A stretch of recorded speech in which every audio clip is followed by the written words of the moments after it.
Pessoal, olá para todo mundo aí, minha turma de informática, né, da tarde de 2020. A gente vai continuar aqui a nossa aula 2 da parte de termoquímica, tá? Então na aula 1, que tivemos aí o nosso encontro síncrono na terça-feira, a gente conseguiu observar, a gente estudou os conceitos de funções, os conceitos de processos endotérmicos, conceitos de processos endotérmicos, né? E aí a gente vai dar uma continuidade no nosso conteúdo de hoje, aprendendo como que faz para calcular a questão da quantidade de calor envolvida em um processo, tá? Seja esse processo químico ou processo físico. A termoquímica, como sabemos, ela estuda os processos caloríficos que estão envolvidos na química, digamos assim, nas reações químicas, tá? Então, é de grande interesse que nós, como estudantes de química ou pesquisadores da área de química, que nós saibamos, digamos assim, medir, né? Que a gente tenha a capacidade de medir essa quantidade de calor. Ou seja, a gente tenha como mensurar, né, ou calcular essa quantidade de calor envolvida em um processo. Então a gente vai entender hoje isso na prática, tá? Então é esse tópico que eu vou comentar com vocês. É o tópico chamado de medidas de quantidade de calor, que é um ramo da termodinâmica, termoquímica, que a gente chama de calorimetria, ou seja, a medida ali da quantidade de calor envolvida em um processo. Então a gente vai aprender a fazer isso, tá? Existe uma fórmula que a gente chama de fórmula fundamental da calorimetria, ou a fórmula fundamental para medir a quantidade de calor, que é essa fórmula que está aparecendo na tela de vocês, tá? Que é o Qzinho, né? O Q, que significa quantidade de calor. Ele é igual a massa vezes uma constante vezes um ΔT, tá? Então essa aqui é uma fórmula direta para me medir a quantidade de calor de um processo. E alguém vai perguntar assim, professor, mas que termos são esses que estão nessa fórmula? Eu queria que você explicasse de uma melhor maneira possível. Então vou falar para vocês, ó. Então o M, quem que é o M? O M é a massa da substância que eu estou estudando ali, que eu estou medindo a quantidade de calor envolvida nessa substância. Então o Mzinho é a massa, tá? O Q é a quantidade de calor absorvida por essa substância que eu estou estudando, tá? Então o Qzinho é a quantidade de calor. Essa constante C, essa constante C, ela tem um nome específico, que inclusive ela é chamada de calor específico da substância. Então ela é uma constante inerente da própria substância, ou seja, cada substância vai ter o seu calor específico. Então, por exemplo, estou medindo a quantidade de calor do ferro. Então o ferro vai ter um Czinho específico para o ferro. Estou medindo a quantidade de calor da água. A água vai ter também o seu Czinho específico. Então o calor específico é o calor específico de cada substância. Então é uma constante específica de cada substância. Quem que é o ΔT, professor? ΔT é a variação de temperatura da substância. Tá? Então vai ser a variação de temperatura que vai ocorrer durante aquele processo. Então mais na frente nós iremos entender cada itemzinho que pertence a essa equação. Então o Q, que é a minha quantidade de calor, é igual a M vezes C vezes ΔT.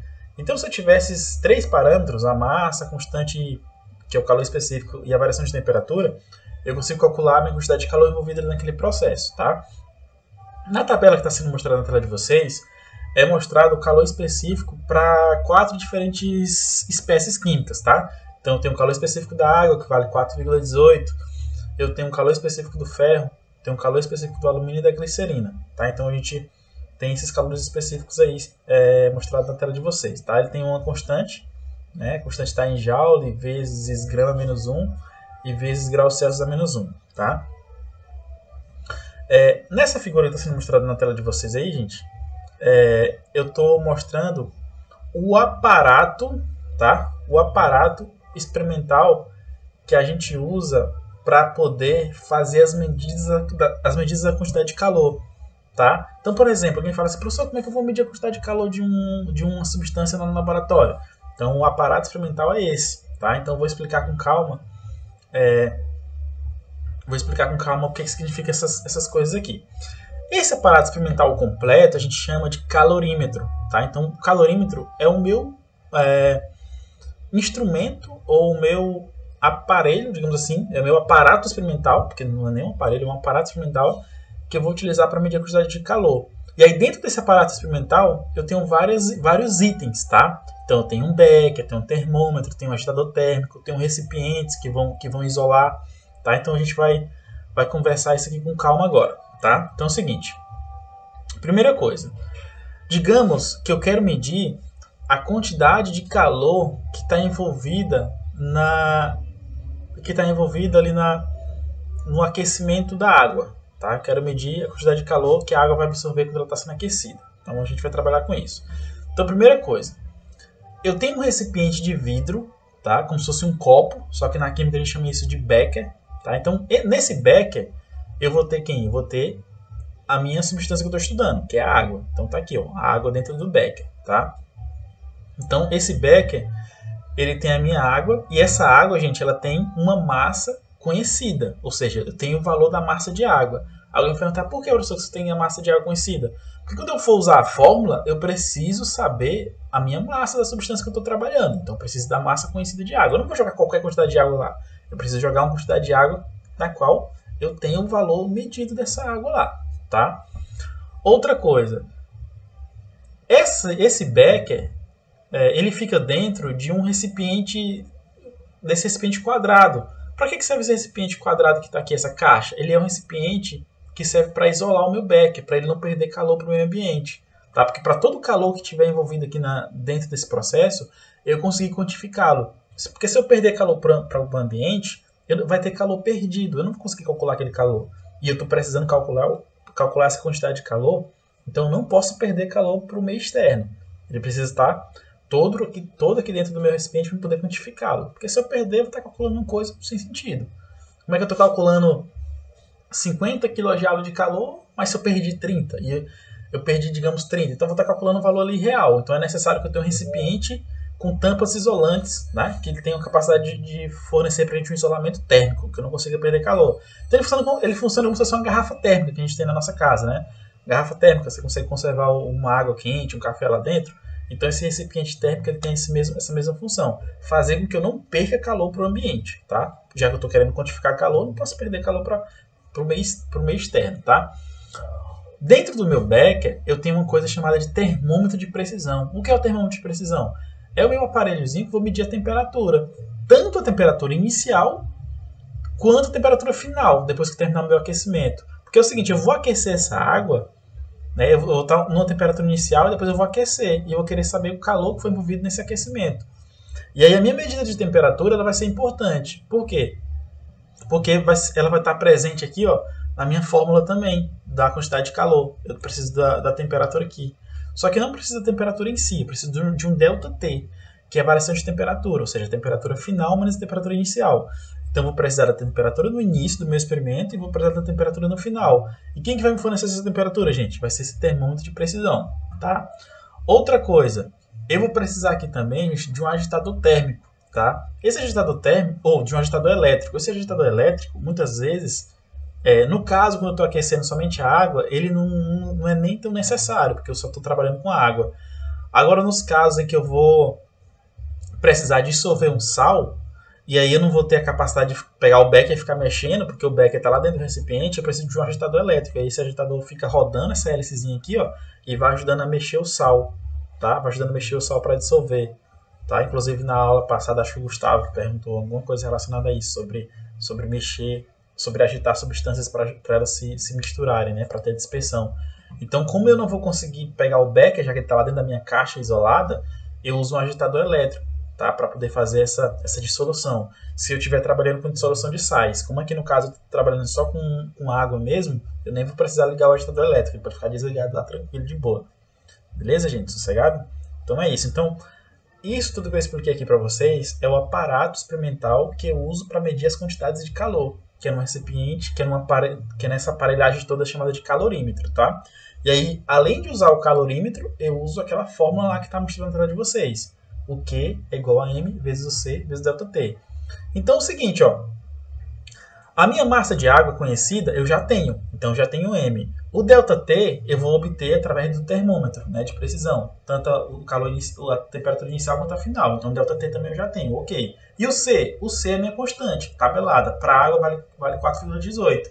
Então o que significa? Significa que para esse meu processo eu já vou ter os três termos aqui da direita. Vou ter massa, vou ter o Czinho, que é tabelado, e vou ter o ΔT. Se eu tenho esses três termos, basta somente eu multiplicá-los. E aí, quando eu faço essa multiplicação, eu vou ter o Q, que é o calor envolvido nesse processo. Tá? Então, vai ser a junção. Então, quando eu quiser medir a quantidade de calor, eu vou juntar a fórmula com o meu calorímetro, com minha aparelhagem experimental. Então, o calorímetro serve para quê? Para mim obter os parâmetros que eu estou precisando lá. Obter o ΔT, obter a massa e o Czinho já é tabelado. E aí, se eu obter esses parâmetros, basta multiplicá-los e eu vou ter a quantidade de calor envolvida naquele processo. Tá? Então, seja para água, seja para dissolução de algum sal, seja para alguma reação química que esteja acontecendo dentro do Becker. Então, o calorímetro ele é utilizado para uma ampla gama de processos químicos. Beleza, gente? Então, vamos continuar aqui. Tá? Então, eu vou mostrar para vocês... agora um exercício resolvido, um exemplo resolvido de como que a gente faz para calcular a quantidade de calor de uma reação química, tá? Então a gente vai aprender como que faz isso. Então já tem a expressão aqui, já tem o exercício resolvido, né? A gente vai trabalhar isso aqui com calma, tá? Então é o seguinte, ó, fala assim, o exemplo fala assim: que quantidade, tá, de calor é liberada por uma reação química que é capaz de elevar de 20 graus para 28 graus a temperatura de 2 kg de água. E ele fornece para a gente o calor específico da água, igual a 1 calorias dividido por grama vezes graus Celsius. Vocês estão vendo que o calor específico equivale a 1. Lá na tabela anterior eu falei que vai dar 4,18, mas essa diferença, gente, é porque lá estava em Joule, que é a unidade de energia, aqui está em calorias, que daqui a pouco a gente vai ver, inclusive, essa questão de unidades de energia, tá? E aí tem essa diferença, tá? Mas você não precisa se preocupar com isso aqui agora, não. Então a gente vai tentar entender, vai tentar resolver essa questão aqui. Então essa questão ela funciona do seguinte modo: eu tenho uma reação química que está acontecendo em um determinado lugar, do calorímetro, e essa reação ela vai elevar a temperatura do meu sistema de 20 para 28 graus. E aí ela vai ajudar a elevar a temperatura da água, de 2 kg de água, de 20 para 28. Tá? E aí eu quero entender qual é a quantidade de calor que é liberada por essa reação. Então como que vai funcionar? Vai funcionar assim, ó. Digamos que eu estou aqui no meu mesmo calorímetro, e aí digamos que aqui dentro do calorímetro, ó, deixa eu pegar aqui o mouse. Digamos que dentro do calorímetro eu tenho 2 kg de água. Vou só exemplificar para vocês entenderem lá a questão. Digamos que aqui dentro eu tenho 2 kg de água, tá? Dentro do meu calorímetro bonitinho, 2 kg de água. Beleza, bonito, tranquilo. Aqui dentro do calorímetro, digamos que eu tenho uma reação química. Eu vou ter um elemento químico A, vou ter um composto químico A mais um composto químico B. E eles vão reagir entre si. A mais B vão reagir para formar um composto C, tá? E essa reação aqui, gente, ela vai ser uma reação exotérmica. Ela vai liberar calor. E esse calor que vai ser liberado dessa reação química vai fazer o quê? Vai fazer com que a água aqueça. Então a água inicialmente, ela tinha 20 graus. Então a temperatura inicial, ó, o T0 da água, ela era 20 graus. Ó. T0 da água era 20 graus. E aí depois que eu joguei os reagentes lá dentro, eles começaram a reagir, a temperatura da água, que é a temperatura final, ela passou a ser 28. Por que ela passou a ser 28, professor? Porque a minha reação química ela liberou calor. Então ela fez o quê? Ela aqueceu a água. Então a minha temperatura do meu sistema ali ela aumentou. Tá? Então ela tinha 20 graus. Joguei a substância lá dentro, o A e o B. Eles reagiram entre si, formaram o C e liberaram o calor. Se liberaram o calor, eles vão fazer o quê? O meu sistema vão aquecer o sistema. Então se a minha água inicialmente tinha só 20, ela passou para 28. Aí a questão pergunta para a gente o seguinte. Ela quer saber qual o Qzinho, qual a quantidade de calor que está envolvida nesse processo. Alguém pode perguntar, professor, de onde é que está vindo esse calor? O senhor está aquecendo como? O senhor está aquecendo com um aquecedor aqui embaixo? Não. Esse calor foi proveniente da própria reação química. A própria reação química liberou esse calor. E quem que vai absorver esse calor, professor? É a água. E como que eu sei que a água absorver esse calor, professor? Porque a água estava na temperatura de 20 graus. Depois ela passou para 28.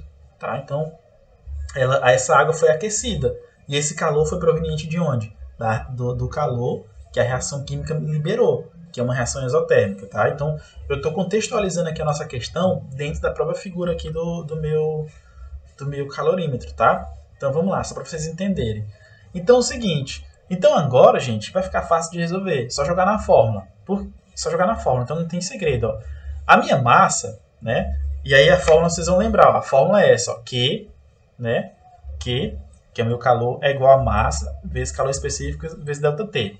Quem que é a minha massa, professor? A massa é 2 kg, que é a mesma coisa que 2.000 gramas. Vou trabalhar com gramas aqui, que é para poder ter cancelamento de unidades. Então, que cancelamento de unidades são essas, professor? Eu vou cancelar o gramas com essa unidade do calor específico que está em gramas também.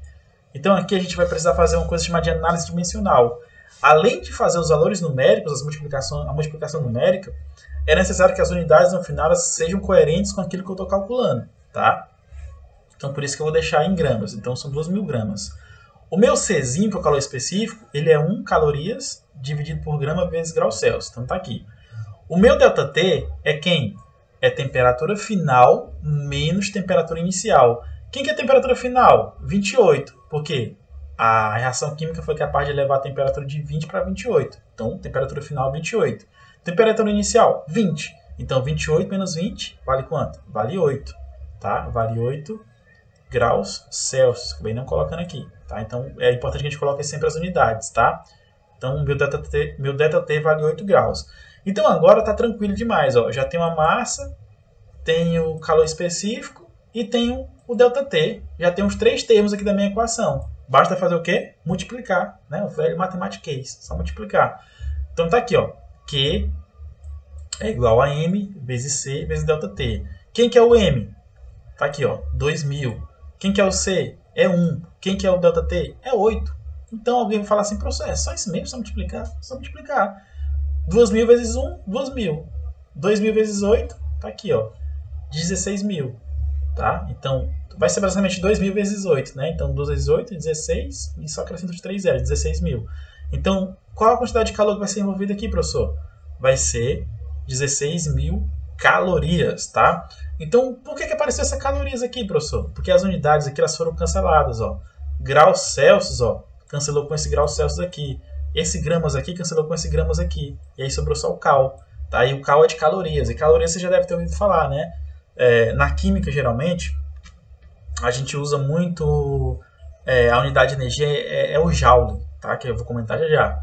Só que outra unidade de energia que é muito usada é calorias, né? E a calorias a gente costuma ver muito nos rótulos de alimentos, né? Que tem o valor calórico dos alimentos. Então, geralmente, na parte de nutrição, eles gostam de expressar o valor calórico, a energia em termos de calorias, né? E aí já na química e na física, a gente gosta de expressar a energia em joule, tá? E na física os caras ainda gostam de expressar em electrovolts, digamos assim. Só que já é mais na parte de eletricidade, tá? Então aqui mesmo para a parte de termodinâmica a gente vai trabalhar muito com joule e com calorias, tá? Então deu 16.000 calorias. Então você percebe que é uma quantidade de calor bastante elevada, né? Que está envolvida aqui nesse processo de aquecimento de 2 kg de água, tá?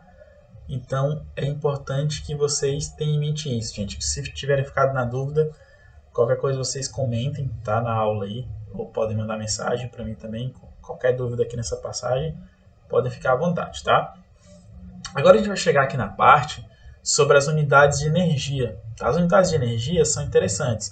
Eu acabei de falar para vocês. As unidades de energia que a gente vai trabalhar aqui na termoquímica são o joule ou a caloria. E aí a gente tem as subunidades, né? Que é o quilojoule ou a quilocaloria, tá? Então existe, gente, uma relação direta. Porque alguém pode perguntar, professor, e se eu quiser transformar de um para o outro? Você vai usar essa expressão aqui, você vai usar essa relação aqui, ó. Uma caloria equivale a 4,18 joule, tá? Então, uma caloria equivale a 4,18 joule. Então é importante que vocês tenham em mente essas questões aqui, tá? Então o nosso joule, o símbolo dele que vai aparecer nas unidades de energia é o J, tá? É o J. E o kilojoule que vai aparecer vai ser quem? Vai ser kJ, tá? Kilojoule, vai ser o K e o J, tá? Caloria é a mesma coisa. Qual o símbolo da caloria? É o cal, né? Cal. E o símbolo da quilocaloria? É o nosso famoso quilocal, tá? Alguém fala assim, professor, por que usa quilocalorias e usa kilojoule? Porque às vezes a nossa unidade de medida ela é muito grande, nossa unidade de calor é muito grande, e aí em vez de colocar 100.000 calorias ou 100.000 quilojoules, eu posso usar o quilocalorias para simplificar. Por quê, professor? Porque esse K aqui, ó, esse K, ele vale 1.000, tá? O K, ele vale 1.000, né? Que é a mesma coisa de 10 elevado a 3. Então esse K aqui é a mesma ideia do quilograma, né? A gente não mede a massa em grama, e também pode medir ela em quilograma. Aqui é o mesmo esquema. Eu posso medir a energia em joule, ou posso medir em kilojoule. E a caloria, eu posso medir ela em calorias, eu posso medir em quilocalorias. Então, se o valor for muito grande, eu simplifico a unidade. Então, nesse exemplo aqui, ó, vai dar para a gente entender. Ó. Por exemplo, ó, 16.000 calorias. Só que esse 1.000 aqui, gente, ó, eu posso substituir ele pelo K. Posso substituir ele pelo K, porque o K vale 1.000. Né? Então, a minha resposta aqui ela iria ficar como? Iria ficar Q igual, ó, Q igual a 16... Tá? Se quiser simplificar, ó, 16 quilocal, tá? Então o meu 1.000 eu substituí pelo Kzinho. E aí percebe que a minha resposta ficou bem mais simples. Ó. Em vez de eu usar 16.000 quilocalorias, eu só vou usar 16 quilocal. Morreu. A resposta é essa. Então o que eu fiz? Só peguei o 16.000 e transformei. Então como que você faz isso? Você pode pegar a tua resposta aqui, sempre que aparecer em calorias ou em joule, e dividir por 1.000. Quando você divide por 1.000, automaticamente você já está transformando em quilo. Tá? Então 16.000 dividido por 1.000 vale quanto? 16. E aí eu vou sair de calorias para quilocaloria. E aí por isso que virou 16 quilocal. Se fosse para joule, mesmo esquema. Tá? Então quando que eu uso isso? Quando a minha quantidade, minha grandeza energética, minha grandeza do calor for um valor muito grande, eu quiser simplificar. Então eu uso isso, beleza? Tá. E aí, sempre lembrando, anotem no caderno, tirem um print para vocês entenderem aqui a nossa relação entre quilocalorias ou entre calorias e joule. Tá? Porque muitas vezes eu posso dar para vocês os dados em calorias e pedir a resposta em joule. Ou às vezes eu posso dar os dados em joule e pedir em calorias, para testar vocês mesmo, para fazer vocês errarem. Só que vocês que são alunos espertos não vão errar, porque vão lembrar dessa relação aqui. Tá? Beleza, gente? Tudo certo? Então vamos lá. Aí alguém já pode perguntar assim: professor, e como é que faz a relação? Não estou entendendo não. Quer transformar de uma unidade para outra. Para você transformar de uma unidade para outra, é só usar a nossa famosa regra de 3. Né? Então é o seguinte, ó, o exercício resolvido mostra isso. Ó, fala assim, ó, quantos joules correspondem a 500 quilocal? Então tá aqui a nossa relaçãozinha. Ó. 1 quilocal, eu li errado, desculpa. Quantos joules correspondem a 500 cal, que é 500 calorias, tá? Então, uma caloria valem 4,18 joules. Então, essa relação aqui, de onde foi que eu tirei isso, professor? Tá aqui na tela de vocês, ó, em vermelho. Uma caloria, né? Tá aqui, ó, relaçãozinha. Uma caloria vale 4,18 joules. Então, beleza. Então, 500 calorias vale quantos joules? Vale X. Então, o que eu vou fazer? Vou só fazer aquela velha multiplicação, né? Nossa regrinha de 3. Fazer a multiplicação aqui. Né? Então, vai ser 1 vezes x, produtos inversos, né? 1 vezes x igual a 500 vezes 4,18. Então, quando eu faço essa regrinha de 3, né, eu escrevo aqui, então vai ser quem? Vai ser 1 vezes x igual a 500, né, igual a 500 vezes 4,18, né? E aí, quando eu faço as multiplicações, né, 1 vezes x, então tá aqui. 500 vezes 4,18 vai ser igual a 2.090 joules, que é a nossa resposta. 2.090 joules, está aqui. Então, o meu x, né? Então, as minhas 500 calorias valem 2.090 joules, tá? Se eu quiser transformar para quilojoule, professor, basta a gente dividir por 1.000, ou trazer a vírgula aqui do final, ou trazer a vírgula que está aqui no final, trazer ela para a esquerda, em 3 casas decimais. Então, 1, 2, 3. Então, o meu x vai ser igual a 2,09, né? 2,09 kJ. Então, para você transformar para kJ é fácil. Ou você divide por 1.000, ou traz a vírgula 3 casas para a esquerda. E aí, coloca o prefixo K. Então, lá naquele exemplo anterior, também daria certo. Ó, 16.000. Vou trazer a vírgula 3 casas para a esquerda. Ó. Tá aqui, ó. Vou colocar aqui, ó, 16.000. Né? Então, isso aqui é notação científica. Vocês devem saber também. Ó. Tenho 16.000. Quero transformar para quilo. Então, é só trazer a vírgula 3 casas decimais para a esquerda. Então, ó, a vírgula está aqui no final do 16. Ó. Então, ela vem aqui 1, vem 2, vem 3. Então, ela vai virar quem? Vai virar 16. Como eu pulei 3 casas, então esses zeros aqui, eles vão sumir. E aí vai virar o meu K, tá? O meu K. E aí, no caso aqui, é quilocaloria, né? Nesse caso específico. Lá no nosso exemplo, é o mesmo esquema. deu 2090. Trago a vírgula 3 casas decimais para a esquerda e já transformo em K. Então tá aqui, ó, trago uma, trago duas, trago 3. Virou 2,09 kJ. Percebe, gente, como é simples? Bem tranquilo, tá? Então, gente, eu vou encerrar aqui a nossa aula de hoje, nosso material assíncrono, tá? Na próxima terça-feira, vocês vão ter um encontro síncrono novamente aí, já com o professor Ricardo, para dar continuidade aos conteúdos. Ele vai dar uma explicação para vocês do porquê algumas reações químicas liberam calor e outras absorvem calor. Tá? Ele vai dar uma explicação sobre isso. E vai apresentar para vocês também uma nova unidade de medida de calor, que é chamada de entalpia, tá? Que vocês vão aprender também, beleza, gente? Vou estar postando aqui essa aula. Aliás, eu vou estar postando essa aula aqui hoje, né, que é sexta-feira. Desde já eu deixo para vocês um grande abraço, bom final de semana a todos, estudem e se cuidem. Valeu, gente, forte abraço.